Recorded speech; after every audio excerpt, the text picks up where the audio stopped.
또 환영하고 축복합니다. 먼저 오늘 말씀 함께 보시겠습니다. 오늘 수요 성서연구 룻기 5번째 시간 함께 보실 말씀은 룻기 4장 1절에서 22절 말씀입니다. 룻기 4장 전체 말씀 이 시간 공동체 성경 읽기 영상으로 함께 묵상하시겠습니다.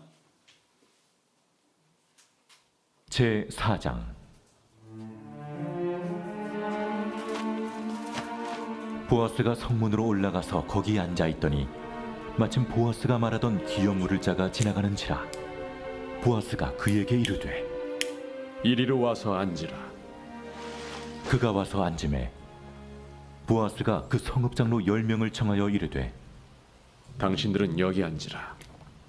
그들이 앉음에 보아스가 그 기업 물을 자에게 이르되 모압 지방에서 돌아온 나오미가 우리 형제 엘리멜렉의 소유지를 팔려 함으로 내가 여기 앉은 이들과 내 백성의 장로들 앞에서 그것을 사라고 내게 말하여 알게 하려 하였노라. 만일 내가 물으려면 물으려니와 만일 내가 물으지 아니하려거든 내게 고하여 알게 하라.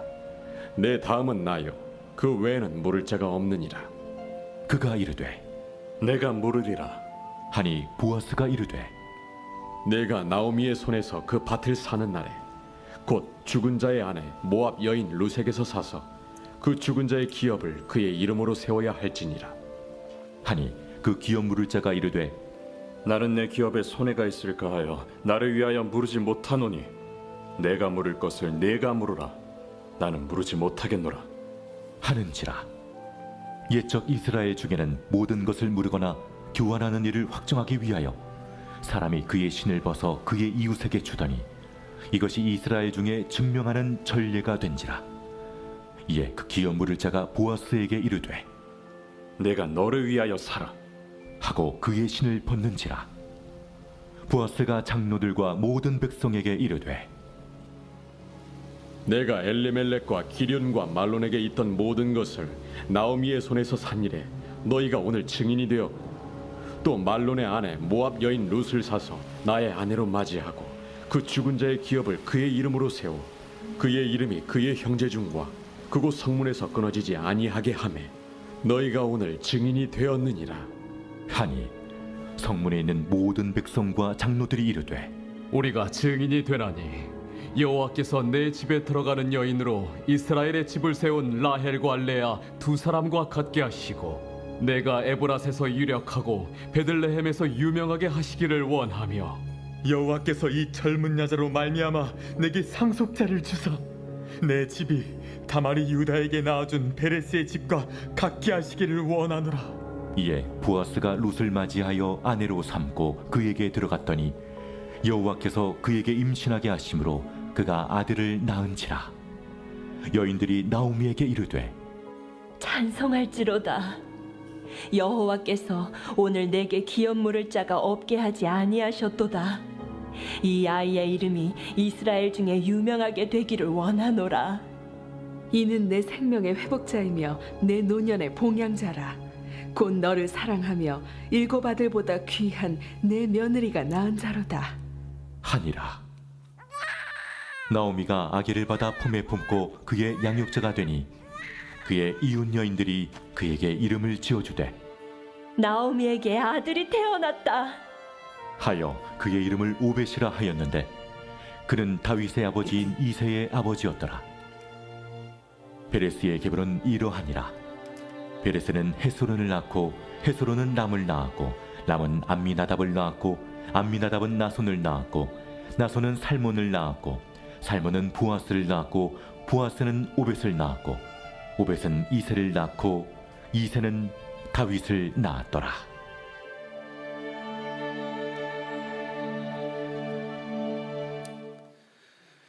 네, 아멘.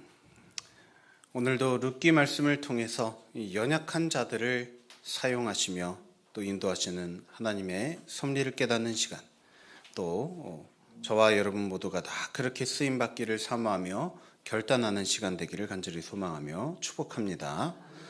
오늘 보신 룻기 4장 말씀은 룻기의 이 최종장입니다. 그래서 시어머니 나오미와 함께 베들레헴에 정착했던 이 모압 여인 룻이 어떻게 해서 이 보아스라고 하는 유력한 사람을 만나서 결혼하게 되었는지, 또 그 남편 보아스의 열심이 어떻게 이런 일을 이루었는지를 살펴볼 수 있는 말씀이 바로 오늘 보신 이 4장 말씀입니다. 이방 여인 룻을 아내로 맞이하기 위해서 보아스가 보였던 열심이 과연 어떤 열매를 맺었는지 오늘 말씀을 통해 묵상하며 하나님께서 보아스에게 품게 하신 마음, 이 마음을 저와 여러분 또한 품기를 소망하며 또 결단하는 시간 되기를 소망합니다. 이 시간은 룻기 4장 말씀에 대해서 살펴보기에 앞서 지난주에 살펴봤던 말씀인 룻기 3장 말씀에서 룻이 시어머니 나오미의 명을 따라서 보아스에게 찾아가서 청혼하는 장면을 다시 한번 되짚어보는 시간을, 이 복습 시간을 갖겠습니다. 이 복습 질문은 다음과 같습니다. 보아스의 내가 누구냐라는 물음에 대한 룻의 대답은 무엇이며 그렇게 대답한 이유는 무엇인가? 그리고 또 2번, 보아스는 룻의 청혼을 어떻게 평가하고 반응했는가? 네, 여러분 모두 룻이 어떻게 보아스를 찾아갔는지 기억하시죠? 바로 타작마당에서 잠들어 있는 이 보아스의 발치에 누워 있다가 잠에서 깬 보아스가 네가 누구냐 하고 묻자 당신의 옷자락을 펴 덮으소서라고 구애를 한 장면입니다. 당시 이스라엘 백성들은 밖에서 취침을 할 때 이 겉옷을 덮고 잠을 자고는 했습니다. 그렇기 때문에 룻이 옷자락을 펴서 이 여종을 덮으소서라고 한 말은 사실상 이불을 덮어달라라는 말과 동일한 그런 표현입니다. 이 보아스가 덮고 있던 이불을 자신에게도 덮어달라는 이 노골적인 이 구애의 말에 보아스는 당황하지 않고 이렇게 답합니다. 내 딸아, 여호와께서 내게 복 주시기를 원하노라. 내가 가난하건 부하건 젊은 자를 따르지 아니하였으니 내가 베푼 인애가 처음보다 나중이 더하도다. 그리고 이제 내 딸아, 두려워하지 말라. 내가 내 말대로 내게 다 행하리라. 네가 현숙한 여자인 줄을 나의 성읍 백성이 다 아느니라. 즉 보아스는 룻의 이 행동이 상당히 현숙한 일이다, 지혜로운 일이다 라고 여긴 동시에 또 나이가 많은 자신에게 은혜를 베풀어 주었다 라며 오히려 이 감사와 칭찬의 말을 해주었습니다. 이어서 보아스가 과연 어떤 일을 행했는지 오늘 보신 룻기 4장 말씀을 통해서 살펴보기 전에 먼저 잠시 시간을 내어서 오늘 보신 본문에 대한 질문들에 답해보는 시간을 갖겠습니다.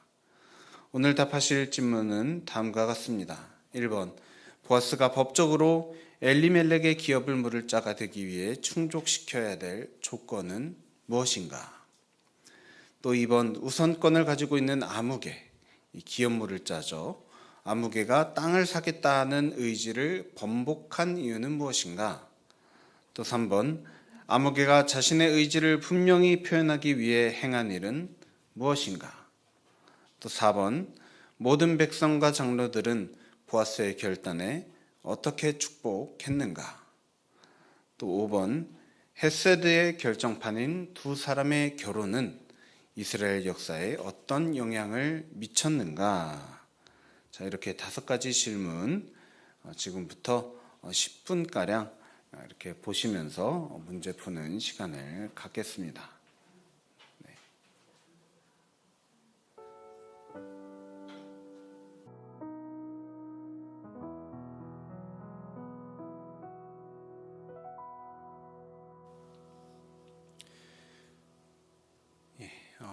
거의 다 되셨죠? 지금부터 질문들에 대한 답을 자세히 살펴보겠습니다. 자, 1번 질문, 보아스가 법적으로 엘리멜렉의 기업을 물을 자가 되기 위해서 충족시켜야 할 조건은 무엇인가? 혹시 이 질문에 어떻게 답했는지 말씀해 주실 수 있는 분 계실까요? 네, 어떤 조건을 충족시켜줘야 했는가? 1절과 2절 말씀 참고해서 답을 해보겠습니다. 자, 답을요 두 가지로 볼 수 있는데요. 첫 번째는 엘리멜렉의 그 기업 물을 자에게서 기업을 물을 의사가 있는지를 먼저 확인해야 했습니다. 그리고 두 번째는 그 성문에서 그 성읍의 장로 10명 앞에서 그런 과정을 거쳐야 한다라는 것이 조건이었다라고 할 수 있겠습니다. 자, 앞서 3장 말씀에 나왔던 이 보아스의 말에 따르면 이 보아스보다 먼저 이 엘리멜렉의 기업을 물을 수 있는 우선권자가 있었던 것을 볼 수 있습니다. 그래서 이 사람이 엘리멜렉의 기업을 물으지 않겠다라고 해야만 이 보아스가 룻을 아내로 취할 수 있는 그런 상황이었습니다. 자, 그런데 이 엘리멜렉의 기업이라는 것이 그냥 이 남은 가족들을 떠안는 것이다라고 하면은 사실 누구도 그것을 흔쾌히 하려고 하지 않았을 겁니다. 그런데 사실 기업을 물은다는 것의 핵심은 그 땅을 얻는 것을 말합니다. 따라서 기업을 물은다라고 했을 때 이것은 바로 머릿속에 연상되는 것은 자신의 이름으로 된 땅을 더 많이 얻을 수 있는 이 절호의 기회가 되는 것입니다. 그렇기 때문에 자신보다 더 우선권이 있는 사람이 이 기업을 물으겠다라고 한다면은 이 꼼짝없이 룻을 놓칠 수도 있지만 이 보아스는 이 문제를 아주 지혜롭게 접근을 합니다. 어떻게 그렇게 했는지 계속해서 2번 질문을 살펴보겠습니다. 우선권을 가지고 있는 아무개가 땅을 사겠다는 의지를 번복한 이유는 무엇인가? 자, 여러분 이 질문에는 어떻게 답하셨을까요? 자, 왜 이 사람이 그 엘리멜렉의 땅을 사겠다라는 말을 금세 바꾼 이유가 무엇일까요? 그 이유는 바로 모함 여인 룻을 아내로 맞이해야 된다라는 그 일 때문입니다. 5절 말씀해 보시면 보아스가 이렇게 말합니다. 네가 나오미의 손에서 그 밭을 사는 날에 곧 죽은 자의 아내 모함 여인 룻에게서 사서 그 죽은 자의 기업을 그의 이름으로 세워야 할지니라. 자, 이 기업 물을 자라고 하는 사람은 엘리멜렉의 아내 나오미가 땅을 판다고 하니까 곧장 그 땅을 사겠다라고 바로 대답을 했습니다. 그러다가 보아스가 그렇다면 나오미뿐만 아니라 그 며느리 룻 또한 책임져야 된다라는 말을 합니다. 그러자 곧바로 땅을 사겠다던 말을 철회해버립니다.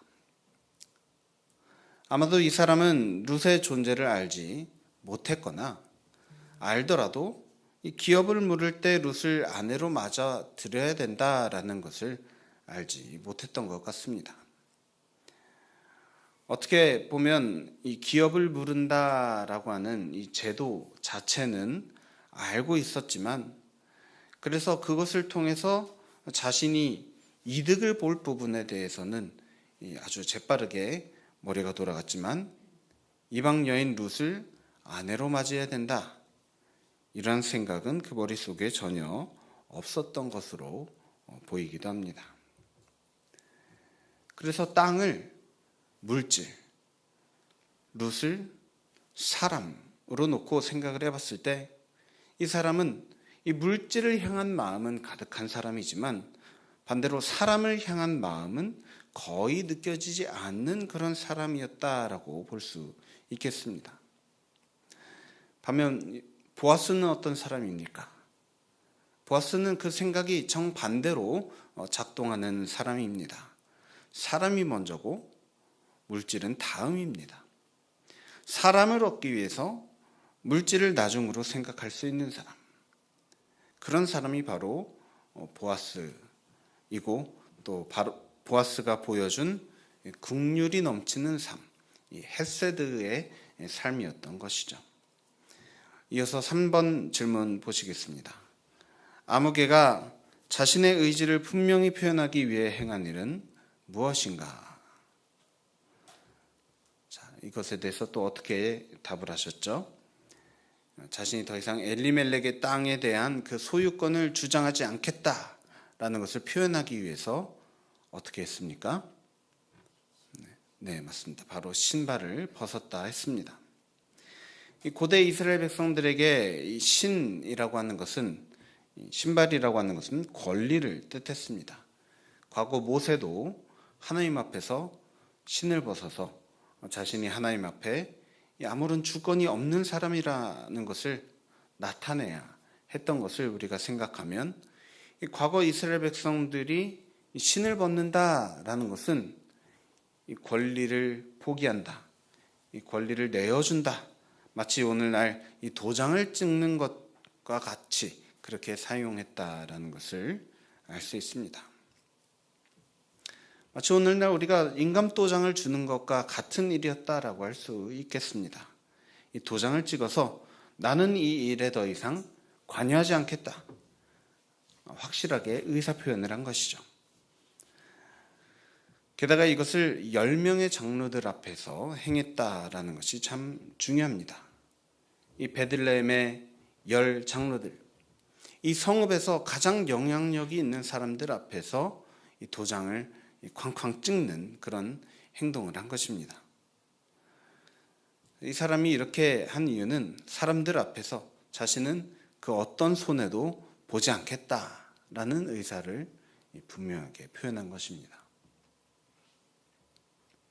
그런데 계속해서 4번 질문을 보시면, 모든 백성과 장로들은 보아스의 결단에 어떻게 축복했는가? 손해보지 않기 위해서 그 땅을 얻을 그 기회를 내버리고 이 룻을 아내로 맞지 않기로 결정한 사람이 칭찬을 받은 것이 아니라, 오히려 이 백성과 장로들이 이 현명한 결정을 했다면서 축복한 사람, 축하한 사람은 바로 보아스였습니다. 신을 벗어가며 엘리멜렉의 기업을 무르지 않겠노라며 이 단호한 모습을 보였던 아무개에 비해서 보아스는 장로들 앞에서 이렇게 담대하게 고백을 했습니다. 이 시간 9절과 10절 말씀 다 함께 한 목소리로 읽겠습니다. 보아스가 장로들과 모든 백성에게 이르되, 내가 엘리멜렉과 기럨과 말론에게 있던 모든 것을 나오미의 손에서 산 이래 너희가 오늘 증인이 되었고, 또 말론의 아내 모압 여인 룻을 사서 나의 아내로 맞이하고 그 죽은 자의 기업을 그의 이름으로 세워 그의 이름이 그의 형제 중과 그곳 성문에서 끊어지지 아니하게 하매 너희가 오늘 증인이 되었느니라 하니. 모압 여인 룻을 아내로 맞이하고 말론의 이름을 이어가겠다. 이 담대한 외침에 사람들은 어떻게 반응을 했을까요? 자, 뭐라고 이 질문에 답을 하셨죠? 자, 이런 축복들을 보아스에게 해주었습니다. 자, 먼저는 여호와께서 내 집에 들어가는 여인으로 이스라엘의 집을 세운 라헬과 레아 같은 사람이 되게 하시고, 또 네가 에브랏에서 유력하고 베들레헴에서 유명하게 하시기를 원하며, 내 집이 다말이 유다에게 낳아준 베레스의 집과 같게 하시기를 원하노라 라고 축복했습니다. 자, 사람들은 먼저 룻에게 축복을 해줍니다. 야곱의 아내 라헬과 레아, 이 이스라엘의 12지파의 어머니들인 이 라헬과 레아와 같이 되기를 원한다라는 축복. 이 축복은 보통 축복이 아닙니다. 우리들의 어머니처럼 되기를 원한다라는 정말 놀라운 축복입니다. 그리고는 보아스에게도 축복을 해주죠. 베들레헴에서 가장 유명한 사람이 되기를 원한다. 이 에브라시라고 하는 곳은 베들레헴의 한 또 동네를 뜻합니다. 그렇기 때문에 에브라스에서 유력하고 또 베들레헴에서 유명하게 되기를 원한다. 룻에게는 이스라엘의 어머니처럼 되기를 원한다 라고 하고, 또 보아스에게는 이 베들레헴, 바로 자신들이 사는 그 동네에서 가장 힘 있는 자가 되기를 원한다라는 그런 축복을 해줍니다. 그리고 또 이 축복은 훗날 그 후손인 이 다윗을 통해서 이루어지게 됩니다. 바로 베들레헴에서 나온 다윗이 가장 이스라엘의 가장 유명한 사람이 되는 것이죠. 또 마지막으로 다말이 유다에게서 낳아준 베레스의 집같이 되기를 원한다. 자, 이 말은 사실상 이 다말이라고 하는 여인은 유다의 이 아내가 아니라 사실 유다의 며느리였죠. 그런데 이처럼 의외의 사람을 통해서 그 후손이 그렇게 이어지게 됐던 것을 생각을 하면은 전혀 예상치 못한 인물을 통해서 하나님께서 역사를 이어가셨던 것처럼 지금 이 룻이라고 하는 모압 여인, 아무도 이 사람을 통해서 하나님께서 역사를 하실 것이다 생각하지 못했던 여인을 통해서 하나님께서 일을 해주시기를 빌어주는 그런 복이라고 할 수 있겠습니다. 이에 5번 질문, 헷세드의 결정판인 두 사람의 결혼은 이스라엘 역사에 어떤 영향을 미쳤는가? 자, 먼저 다 함께 17절 말씀을 한 목소리로 읽겠습니다. 그의 이웃 여인들이 그에게 이름을 지어주되 나오미에게 아들이 태어났다 하여 그의 이름을 오벳이라 하였는데 그는 다윗의 아버지인 이새의 아버지였더라. 보아스가 룻과 결혼해서 낳은 아이의 이름은 오벳이었습니다. 그리고 오벳은 이새의 아버지였고, 또 이새는 이스라엘의 왕이자 예수님의 조상이 되는 다윗을 낳았습니다. 즉 보아스와 룻의 결혼을 통해 예수님에게까지 그 혈통이 이어지게 되는 구원의 역사를 하나님께서 이루어 주신 것입니다. 이처럼 보아스의 후손으로 다윗 왕이 나오게 되었다. 이 사실은 보통 의미심장한 일이 아닙니다. 왜냐하면 이 일이 오직 헷세드, 이 긍휼히 여기는 것을 통해서 이루어졌기 때문입니다. 먼저는 나오미가 남편을 잃어서 며느리 룻과 오르바를 남편이 잃은 그 며느리 룻과 오르바를 긍휼히 여겨주는 마음이 있었습니다.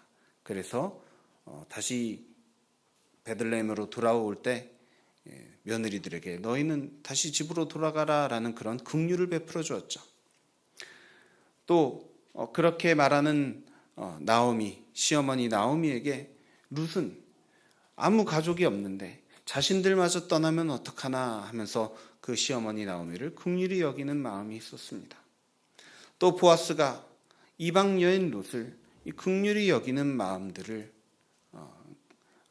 그런 마음을 품고서 대해 주었을 때 이러한 긍휼히 여기는 마음들이 계속해서 이어지면서 이루어진 일이 결국 이러한 일을 통해서 하나님께서 이 다윗을 나오게 하시고 또 결국 예수님이 그 혈통을 통해서 나오게 하신 이처럼 아름다운 마음들이 모여서 큰 일을 이루어가게 하시는 하나님의 놀라운 섭리를 이 룻기 말씀을 통해서 우리가 깨닫게 됩니다.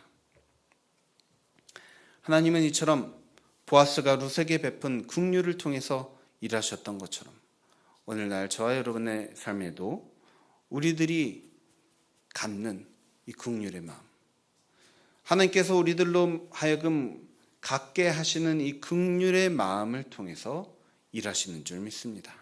그래서 우리가 다른 이들에게 베푸는 아주 작은 배려, 때로는 이것이 우리에게 손해가 될지라도 베풀어주는 배려 또는 큰맘 먹고 베푸는 헌신, 이러한 것들을 통해서 하나님께서는 우리 삶을 정말 놀라운 삶으로 인도해 주시고, 또 보이지 않아도, 우리 눈에는 보이지 않을지라도 또 이러한 일들을 통해서 일하시는 하나님을 우리로 하여금 깨닫게 하시는 그런 일들이 우리 삶 가운데 가득 일어나게 해주실 줄 믿습니다. 이렇게 우리가 5번의 시간을 통해서 룻기 말씀을 다 살펴보았습니다. 사실 4장밖에 되지 않기 때문에 상당히 짧지만, 이 짧은 말씀을 통해서 우리가 깨달은 것은 무엇입니까? 룻기에는 하나님이 직접적으로 등장하지는 않으십니다. 하지만 이처럼 나오미, 룻, 보아스와 같은 그런 등장인물들을 통해서 그들의 그 긍휼을 베푸는 이 모습들을 통해서 우리를 향하신 하나님의 이 섭리, 뜻과 계획들이 어떠한지를 묵상할 수 있었습니다. 부디 간절히 바라옵기는 룻기를 통해서 깨달은 바, 우리 각 사람이 다른 이들에게 행하는 그 모든 행동과 말과 또 이런 감정들, 마음들을 통해서 하나님께서 우리를 사용하셔서 역사하신다는 것을 기억하시고, 부디 우리가 갖고 있는 모든 관계 속에서 나의 만족과 유익 또는 옳고 그름의 문제, 이러한 것들을 떠나서 헤세드의 원리, 바로 긍휼의 원리로 우리가 이 마음을 가득 채워서 긍휼히 여기는 자들에게 찾아오셔서 도우시는 하나님의 그 손길을 경험하게 되는 그런 복된 삶 살아가는 저와 여러분 모두 되시길 우리 주 예수 그리스도의 이름으로 간절히 축원합니다. 함께 기도하시겠습니다. 사랑과 은혜가 충만하신 하나님 아버지, 참으로 구원받을 수 없는, 용서받을 수 없는 죄인인 우리들을 불쌍한 마음으로 바라봐 주시고 또 긍휼히 여겨 주시는 주님의 그 은혜로 우리가 구원 얻었음을 믿습니다. 주님, 우리도 이처럼 긍휼히 여김 받음으로 말미암아 구원받았는데, 또 오늘 말씀처럼, 이 룻기 말씀처럼 긍휼히 여기는 마음들이 모여서 정말 하나님의 놀라운 일들이 일어나게 되었던 것을 보았는데, 주님, 우리들 또한 이 마음속에 이러한 아름다운 마음들, 긍휼히 여기는 마음들 더욱더 품을 수 있도록 주님 도와주시옵소서. 우리 스스로에 대해서만 긍휼히 여기며 다른 이들에게는 정말 강팍한 마음으로 바라보는 그러한 마음이 없게 주님 도와주시고, 오히려 우리가 다른 이들을 향해서는 더욱더 긍휼히 여기려고 애쓰며 다른 이들을 향해 특히 주님 앞에서 참 연약한 그런 이들, 그들을 불쌍히 여기며 그들을 또 하나님이 주신 마음으로 사랑하며 섬기며 그들이 정말 주님 앞에서 바로 세워질 수 있도록 그렇게 다른 이들을 섬기는 그러한 삶을 우리가 살아갈 수 있도록 주님 도와주시옵소서. 이러한 삶을 통하여서 주님 역사하실 줄 믿습니다. 이런 삶을 통하여서 주님, 우리가 생각하지 못했던, 우리가 지금은 우리의 눈으로 보지 못하는 그런 놀라운 일들이 일어나게 될 것을 믿사오니, 주님, 우리의 이러한 마음과 태도와 우리의 말과 모든 행동을 통하여서 주님, 이 놀라운 일들 우리 삶 가운데 이루어 주옵소서. 감사드리며 모든 것을 살아계신 우리 주 예수 그리스도의 이름으로 간절히 기도드립니다. 아멘. 감사합니다. 이렇게 룻기 말씀을 1장부터 4장 말씀까지 총 5번의 시간을 통해서 함께 살펴보았습니다. 부디 간절히 바라옵기는 룻기 말씀 마치고 이제 또 다음 주부터는 에스더 말씀이 시작이 되는데, 하나님께서 이러한 연약한 여인들을 통해서, 물론 지금 시대에 우리 여인들이 여전히 연약하다라는 말이 아니고요, 그 당시 성경 시대의 연약한 여인들을 통해서도 정말 놀라운 일들을 이루신 하나님에 대해서 계속해서 사모하는 마음으로 또 묵상하고 또 계속해서 다음 주에도 에스더 말씀을 통해서 계속 이러한 나눔들을 나누는데 힘쓰는 저와 여러분 모두 되시길 소망합니다.